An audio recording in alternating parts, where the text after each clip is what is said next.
Bismillahirrahmanirrahim. Assalamualaikum warahmatullahi wabarakatuh.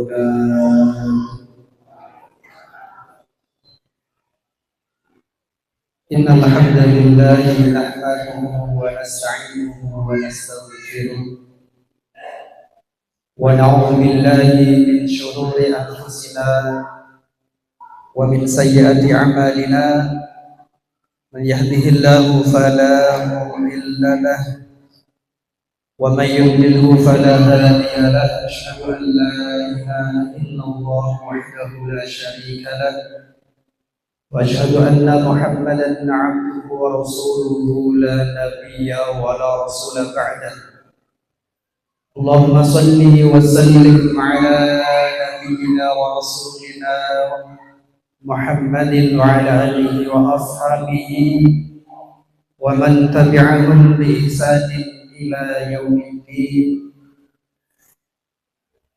Usikum wa nafsi wa iyaya bi taqwallah. Qala Allah ta'ala ya ayyuhalladzina amanu taqullaha haqqa tuqatih wa la tamutunna illa wa antum muslimun. Amma ba'du, mateng panjenengan para sesepuh, para jamaah rahimakumullah, bapak-bapak, saha ibu-ibu, kang insyaallah tansah dipun rahmati Allah Subhanahu wa taala. Langkung rumiyin semoga kita tansah ngaturaken puji syukur dumateng Allah Subhanahu wa taala. Boten kesupen ugi selawat salam bitansah kalipahaken dumateng Rasulullah Nabi Muhammad sallallahu alaihi wasallam. Jamaah rahimakumullah, para bapak saha para ibu, alhamdulillah dalu menika kita dipun paringi dening Allah Subhanahu wa taala kesempatan lan ugi kesehatan sehingga saged rawuh tindak datang dalemipun Allah Subhanahu wa taala saperlu nindakaken kewajiban salat maghrib kanthi berjamaah kalajengaken thalabul ilmi. Imam Al-Ghazali wonten ing kitabipun Ihya Ulumuddin nerangaken pilih salah setunggalipun kewajiban kita nalikanipun bertolabul ilmi. Ketika kita hadir dalam majelis ilmu, maka ada kewajiban-kewajiban, adab-adab yang harus kita penuhi. Yang salah satu yang juga beliau sampaikan pertama, dianggap ini sebagai hal yang penting adalah taqdimut thaharatul nafsi.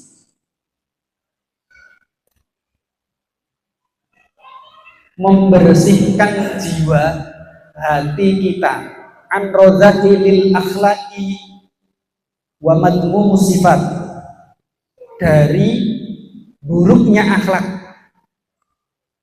dari kotoran-kotoran jiwa hati, dari penyakit-penyakit hati.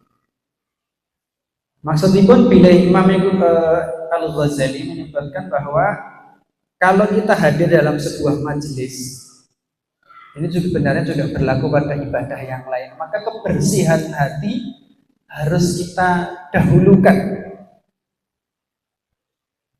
Karena ketika hati kita bersih, tujuan kita hadir dalam majelis ilmu litolabi wajhillahi ta'ala, untuk mengharapkan wajah Allah, pahala dari Allah Subhanahu wa taala. Walikurbatillah, dan demi mendekatkan diri kepada Allah Subhanahu wa taala.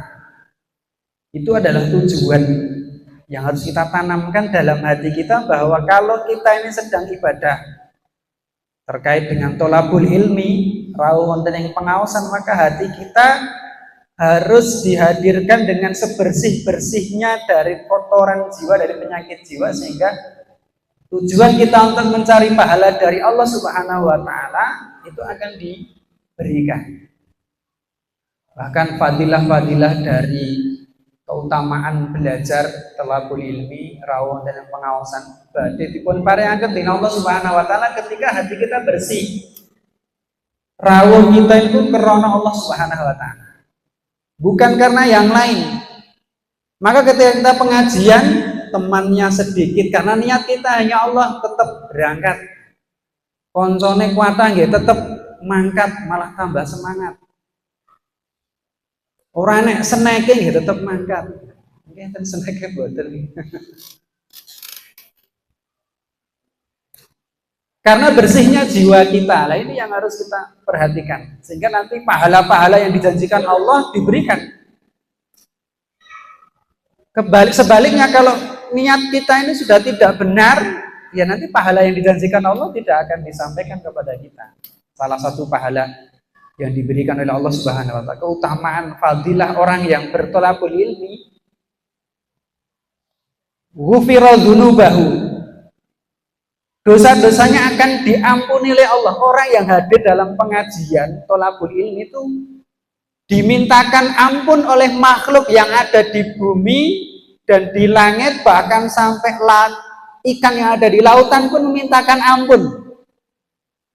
Amal yang kalau kita ini minta ampun kepada Allah Subhanahu wa taala itu kan istighfar, apa ya, astagfirullahaladzim, ya Allah aku minta ampunan kepadamu. Lah, kita tidak usah beristighfar pun dosa kita akan diampuni ketika hadir dalam majelis ilmu. Ini luar biasa. Fadilah dari keutamaan dari majelis ilmu. Tapi itu akan diberikan ketika hati kita bersih. Ya, maka kita harus hadirnya kita dalam pengajian, dalam thalabul ilmi dan dalam ibadah yang lainnya itu harus dengan niatan yang ikhlas, tulus, hati kita bersih, jauh dari kotoran-kotoran hati. Karena beliau Imam Ghazali menyebutkan kalau ibadah sholat yang merupakan amalul jawarih, amal anggota badan itu sah ketika badan kita ini bersih dari hadas, baik besar maupun kecil, dari najis bersih, kotoran bersih, hadas besar, hadas kecil bersih. Yang berhadas besar junub maka dia mandi janabah, yang hadas kecil maka kemudian dia berwudu toharoh, suci badannya, kemudian sholatnya sah ketika sudah memenuhi syarat dan rukunnya. Tapi kalau kemudian badannya belum bersih, masih nempel dalam badannya, tubuhnya itu kotoran, bahkan ada najisnya, bahkan masih junub, langsung sholat, ya nggak diterima sholatnya. Maka karena thalabul ilmi, ilmu itu adalah amalan hati, maka hati kita yang harus dibersihkan. Itu yang diingatkan oleh Imam Al-Ghazali. Pertama kali kewajiban seorang penuntut ilmu, orang yang hadir dalam majelis ilmu, itu adalah membersihkan jiwa kita, hati kita. Sehingga nanti kita akan lebih mutmain, akan lebih nyaman, akan lebih bersemangat, karena hati kita ini sudah jauh dari penyakit-penyakit hati. Jamaah rahimakumullah, ketika kita berthalabul ilmi, tentu kita ingin mendapatkan kebaikan dan tambahan ilmu. Rabbi zidna ilma warzuqna fahma. Ya Allah, tambahkanlah ilmu dan anugerahi kami pemahaman terhadap apa yang kita pelajari, sehingga nanti akan semakin bertakwa kepada Allah Subhanahu wa taala. Jamaah rahimakumullah, ada satu ciri orang yang bertakwa. Kita kan sering lagi ketika khutbah, imam khutbah, mubalik menyampaikan tausiah, ustadz menyampaikan tausiah, mesti ada sisipan nasihat takwa. Usikum bitaqwallah. Saya nasihatkan kepada jamaah sekalian untuk bertakwa kepada Allah. Nah, salah satu ciri orang yang bertakwa disebutkan oleh Allah Subhanahu wa taala di surat Ali Imran ayat yang ke-134. Alladzina yunfikuna fis sarra'i wad dharra'i wal kadhiminal ghaidha wal 'afina 'anil nas. Ciri orang yang bertakwa di ayat yang sebelumnya ini ayat yang sering dibaca ketika halal bihalal ya.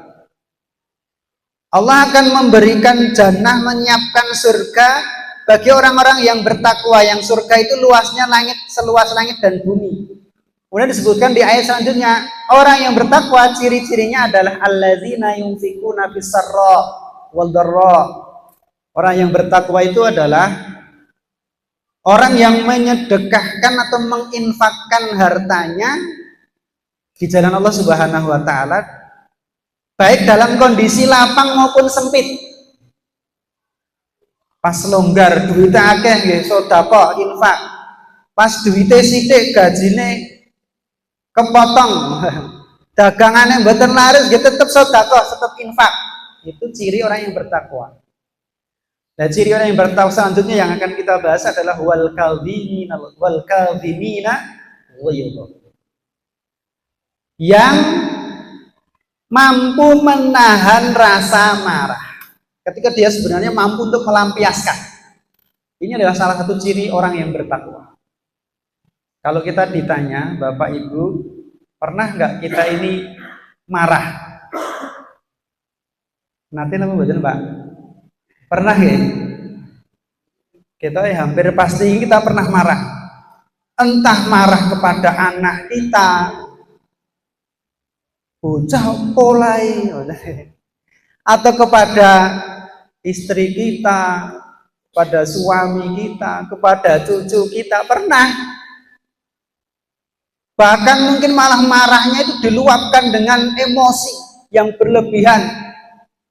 Juga mungkin pernah. Tapi kalau kita kemudian ditanya lagi, meluapkan emosi dengan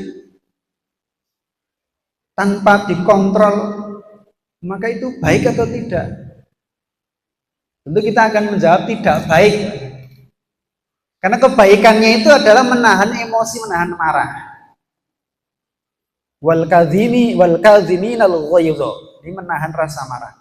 Maka berarti sebaliknya kalau meluapkan rasa marah itu sebuah keburukan, hal yang tidak baik. Ada satu kisah yang saya pernah mendengar, ada satu video yang menyebutkan kisah seorang bapak yang pernah memarahi anaknya, itu kemudian karena tidak bisa mengontrol emosinya, Pak. Dia mengucapkan hal yang tidak baik, mengucapkan hal yang buruk.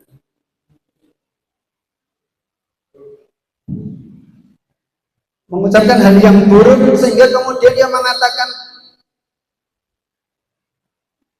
nanti lehermu patah. Kalau bahasa kita titanono, tugel bulumu. Ternyata kemudian ucapan itu dikabulkan oleh Allah Subhanahu wa taala ketika sudah besar.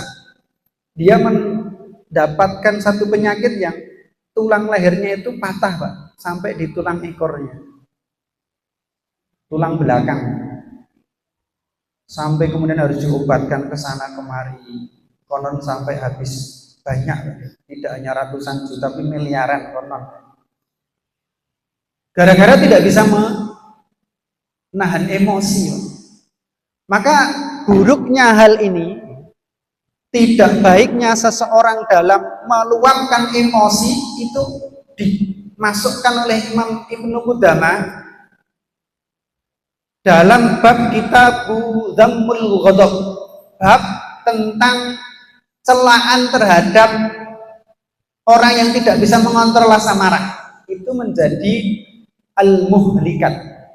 Al-muhlikat itu perkawis-perkawis ingkang nyilakan, hal-hal yang membinasakan, yang mencelakakan orang, manusia, hamba Allah Subhanahu wa taala. Salah satunya adalah tidak bisa menahan rasa marah.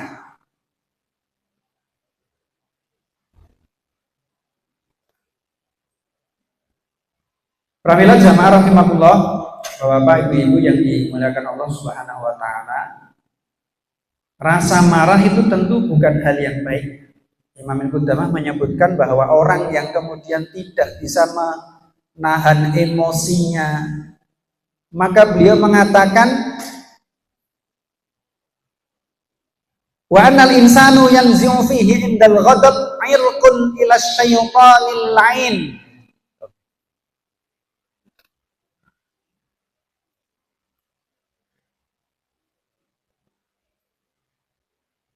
Orang yang dia meluapkan rasa marah itu diibaratkan oleh Imam Ibnu Qudamah sedang masuk dalam perangkap setan laknatullah.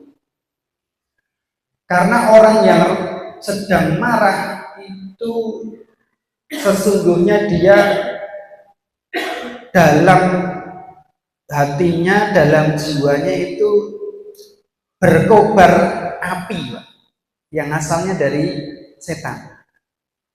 Disebutkan oleh Allah Subhanahu wa taala, khalaqtani min nari wa khalaqtahu min tin. Iblis ketika diminta untuk bersujud pada Adam kan tidak mau. Dia mengatakan, "Loh, saya ini jenengan ciptakan dari api, sedangkan Adam itu diciptakan dari tanah." Dan ketika orang yang sedang marah itu disebutkan oleh Imam Qudamah bahwa dia seperti sedang menyalakan api yang kemudian mendidih.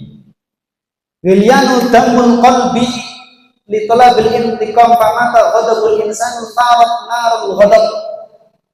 Seorang yang sedang marah maka seolah-olah dia ini sedang menyalakan api sehingga kemudian darahnya itu mendidih. Darahnya mendidih. Seperti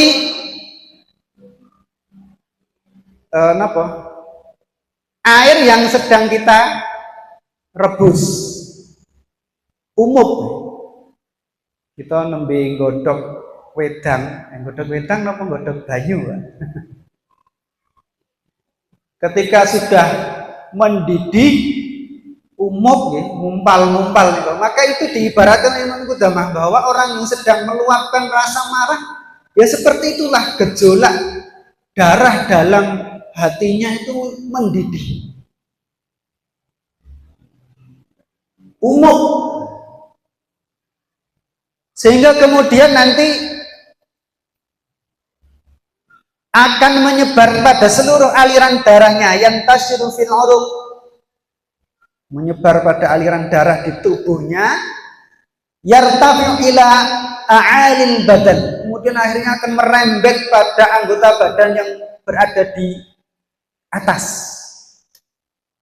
Wajahnya nanti akan memerah sehingga nanti bisa dilihat tughayyirul laun, berubahlah warna dari kulitnya menjadi merah, wajahnya merah, matanya merah. Kenapa meleh, Pak? Kupingnya mbok menawi nggih dadi merah. Bahkan disebutkan beliau sampai nanti kemudian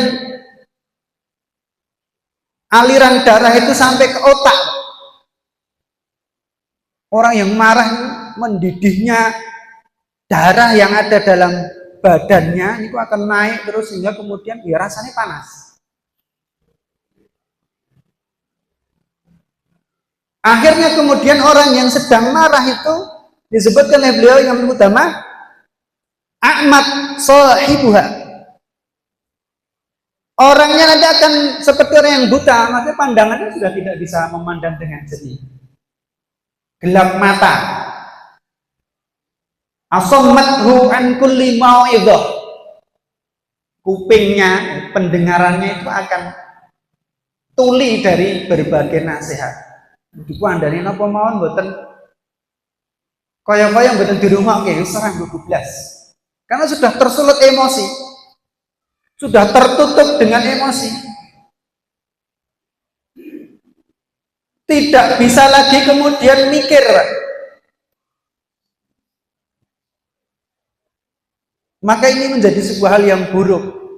Akhirnya kemudian kan seperti tadi yang kita contohkan, ada kisah orang yang sedang marah tidak bisa ngontrol emosi, pikirannya tidak bisa mikir dengan jernih, matanya tidak bisa melihat dengan jelas, tidak bisa mikir, akhirnya kemudian yang keluar dari perkataan perkataan yang kemudian barangkali tidak terkontrol. Ngomong sing boten sae, miso, ngabsen sing enten juruk mereka juruk mboten sakniki safari. Binatang-binatang yang ada di kebun binatang di absen kabeh. Kemudian akhirnya keluar kata-kata buruk. Menjadi doa dikabulkan Allah, nyesel akhirnya ketika dia sudah sadar. Buat nanti ngerasa sudah ketika emosi Pak ya. Halo Bapak. Kita ini ngomongnya sabar kabeh. Belum tahu nesu, belum tahu beri.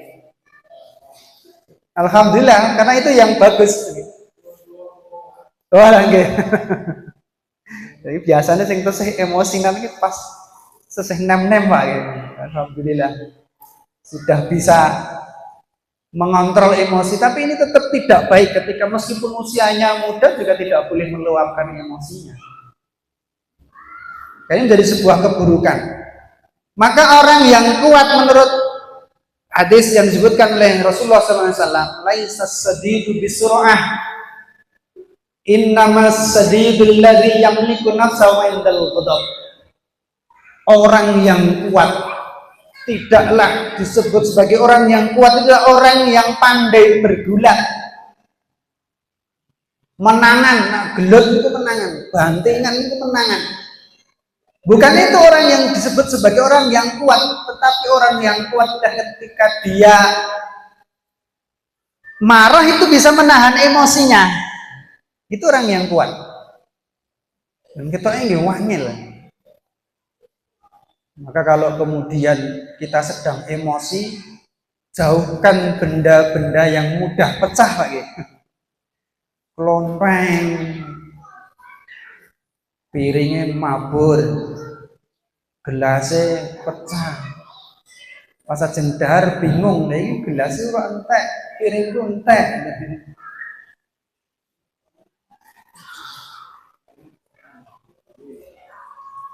Nah, ini sebuah hal yang harus kita perhatikan agar kemudian kita bisa mengontrol emosi. Karena ini sebuah hal yang dikelompokkan oleh Imam Ibnu Qudamah sebagai al-muhlikat, perkara yang bisa membinasakan. Dan kita sering mendengar orang yang tersulut emosi, meluapkan rasa marah, akhirnya kemudian dendam. Kalau tidak disalurkan, akhirnya kemudian ya dendam itu masih tersulut. Nanti kalau ada waktu kesempatan yang mendukung, akhirnya kemudian diwujudkan.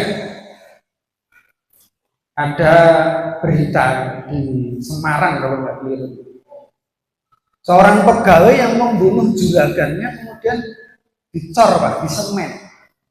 Ketika diwawancari, apakah Anda menyesal? Tidak, saya sangat puas.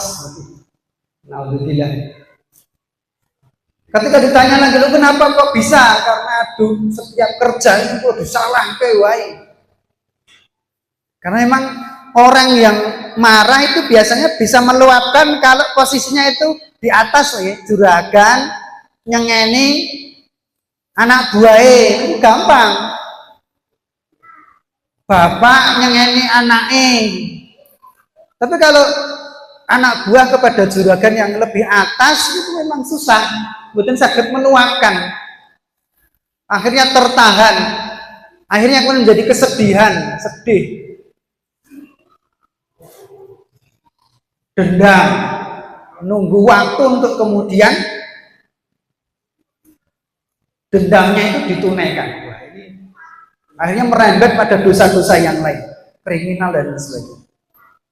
Maka beliau menyebutkan oleh Imam Qudamah dibagi tiga posisi manusia ketika diliputi rasa marah. Yang pertama itu ifrat. yang kedua tafrid, yang ketiga iktidal. Ketika ada seseorang yang tersulut emosi kemudian dia meluapkan dengan emosi yang tinggi kemudian menimbulkan keburukan-keburukan, gambarannya kalau matanya menjadi merah melotot, wajahnya memerah, mengeluarkan kata-kata yang tidak baik, bahkan mungkin nanti dibarengi dengan tindakan anggota tubuhnya mukul, jotos, nepang, nendang, maka termasuk ifrat, berlebihan. La yuhmadul ifratu fiha. Orang yang dalam posisi ifrat ketika dia ini tersulut emosi, maka itu tidak baik. La yuhmad.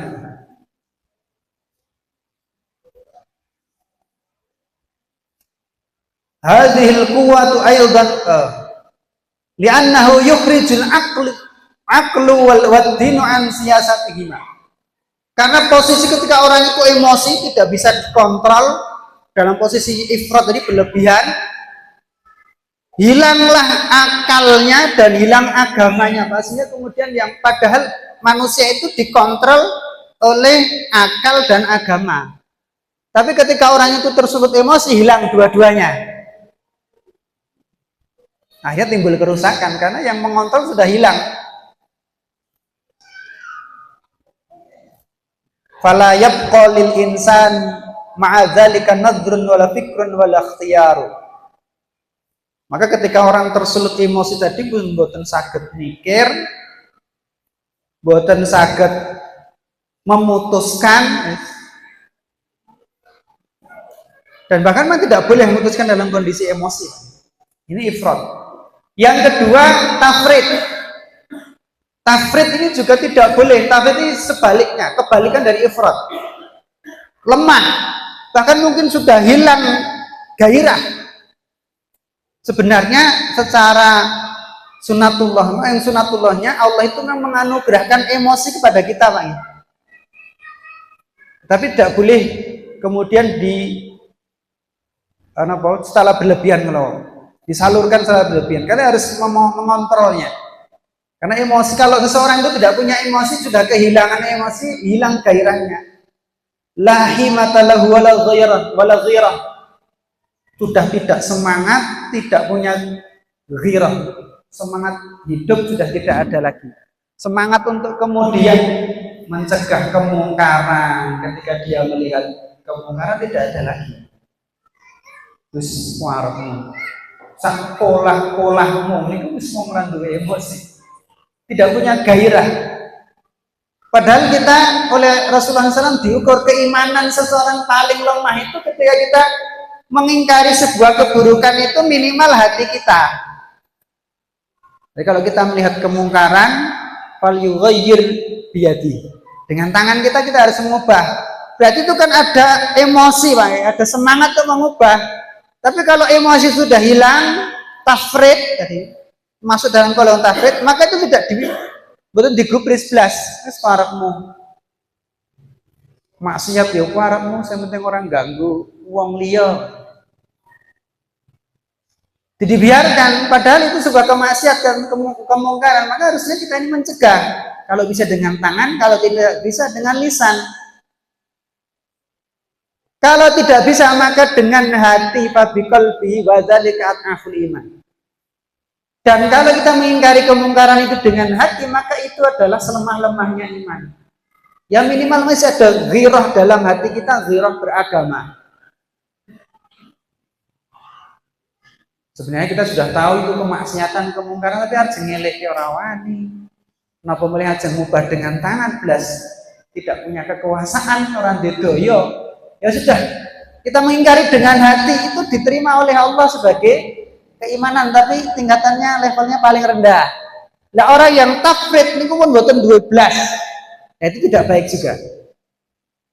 Wa tafrid fi hadhil quwwah aidan matmumun. Posisi dalam hal emosi, tafrid menghilangkan emosi sama sekali ini kok mboten sae. Blas, duran duwe emosi lan gairah nggih mboten itu. Karena ketika ada niku wae kecenderungan kita dalam bermaksiat itu tidak ada kekuatan untuk melawannya, karena emosinya nggak ada. Maka yang paling pas itu adalah wafayam bagi ayat lubal wasti bainat thoriqain. Maka dari dua tingkatan tadi yang paling pas itu yang ada di tengah-tengahnya. Ifrat bin boten, tafrid juga tidak. Di iktidal, pertengahan. Emosi tetap dijaga tapi tidak diluapkan dengan tanpa kontrol. Maka kita pernah mendengar kisahnya Imam Abdurrahman As-Sudais, Imam ini Pak, Masjid Mekah ya, Mekah Al-Mukarramah. Ada cerita, ada kisah beliau ketika masih kecil itu dimarahi oleh ibunya. Tapi ketika ibunya marah itu bisa mengontrol emosi. Kemudian dikatakan ketika marah itu, nanti kamu semoga jadi imam Mekah. Akhirnya dikabulkan oleh Allah Subhanahu Wa Taala. Sekarang jadi imam Mekah di Masjidil Haram. Jadi ketika emosi masih bisa mengontrol. Ini contoh iktidal, pertengahan, bisa mengontrol emosi. Emosinya masih ada tapi tidak diluapkan dengan berlebihan sehingga kemudian bisa terkontrol. Ini yang paling baik. Nah, bagaimana kita bisa mengontrol emosi? Nah, kemudian di bab selanjutnya Imam Ibnu Qudamah memberikan uraian bagaimana caranya kita bisa mengontrol emosi, tidak meluapkan rasa marah tadi, sehingga tidak menimbulkan keburukan. Yang pertama kita ketahui dulu sebab-sebab timbulnya rasa marah. Famin asbabuhu al-'ujb. Sebab yang biasanya bisa menimbulkan dan menyulut rasa marah itu adalah ujub, Pak. Ujub niku nggih pamer. Membanggakan diri. Maka biasanya akan memancing amarah orang lain. Kok kayak pamer. Atau bercanda. Jadi karepe nggih guyon, tapi terkadang mungkin malah ngelarani. Akhirnya kemudian yang diajak bercanda nesu, marah. Nah, itu sebab. Kemudian iri, dengki, beberapa masalah yang sebab yang beliau sebutkan ya. Maka kita harus menjauhi biar kita nanti tidak tersulut emosi dan tidak menyulut emosi orang lain. Jangan ujub, jangan terlalu berlebihan ketika bercanda, harus dikontrol. Jangan merendahkan orang lain seperti tadi juragan. Meskipun kita posisinya sebagai juragan ya Kak, kalau anak buah kita melakukan kesalahan ya sing ngandani sing apik, tidak kemudian menyakiti hatinya. Karena kita tidak tahu ya, hati seseorang itu kan tidak kelihatan. Juragan kemudian kita ngeleki sak geleme ya. Akhirnya manusia itu punya perasaan. Maka harus hindari merendahkan orang lain.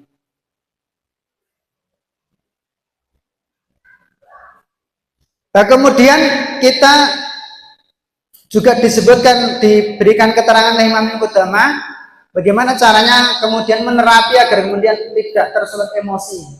Selain mengetahui sebab-sebabnya, yang pertama adalah kita mengetahui keutamaan menahan rasa marah. Bagaimana seseorang itu bisa mendapatkan pahala yang besar dari Allah ketika dia mampu menahan rasa marah. Tadi kita baca di ayat yang di awal tadi, wal kadhiminal ghaidha, bisa menahan rasa marah. Itu adalah ciri orang yang bertakwa kepada Allah Subhanahu wa taala. Menjadi keutamaan. Berarti orang yang bertakwa itu orang yang bisa menahan rasa marah, tidak meluapkan.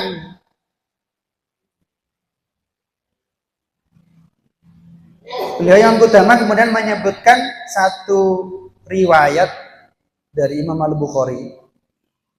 Dari hadis Ibnu Abbas, anna rajulan ista'dzana ala Umar radhiyallahu anhu. Ada seseorang laki-laki yang kemudian dia minta bertemu dengan Umar bin Khattab. Diizinkan. Ketika sudah bertemu dengan Umar bin Khattab, dia mengatakan, wallahi utinal dizl wala tahkum bainana bil adl. Niki Umar bin Khattab ketika itu jadi khalifah Pak ya, presiden. Kalau zaman sekarang itu presiden.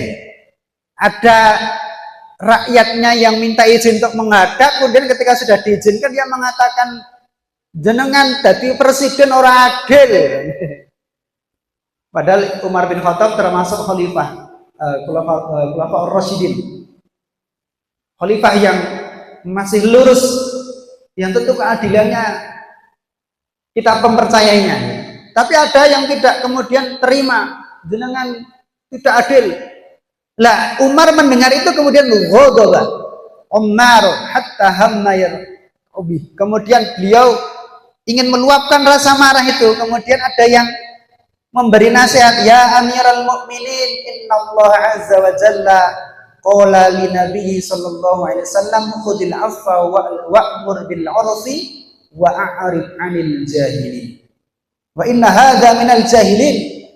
Fa wallahi ma jawazaha Umar hina talaha alaihi wa kana waqafan inda kitabillahi azza wa jalla.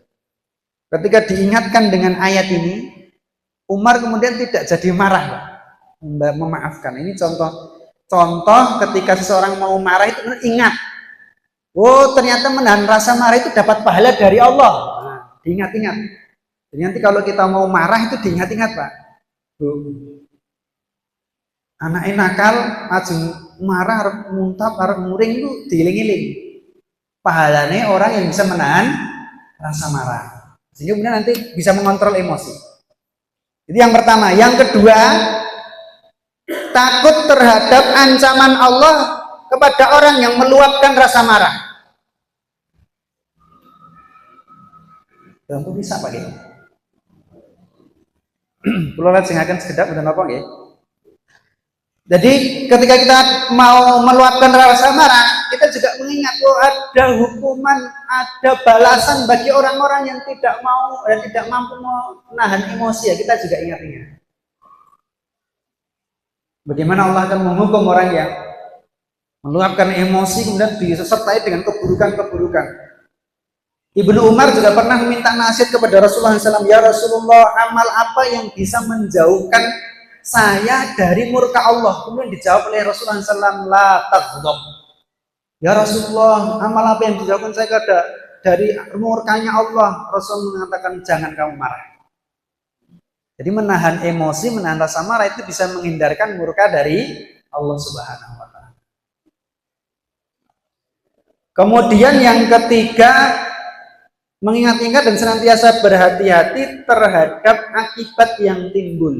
Jadi kalau kita kemudian memancing amarah orang lain akan menimbulkan dendam, akan menimbulkan permusuhan, maka dihindari.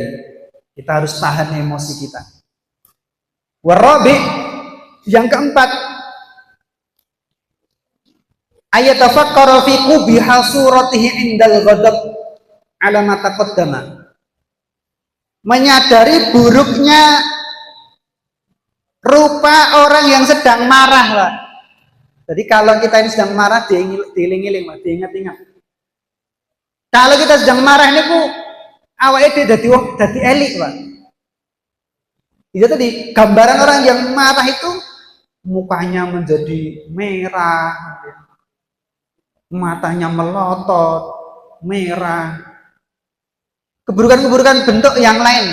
Maka nanti kalau kita sedang marah, golek koco Pak. Wah marah ya, nesu, wah ngoco sih. Wah kok yo elik tenan ngoten. Pasti do nesu malah guyu gitu. Dan itu beberapa hal yang bisa mencegah kita dari rasa marah.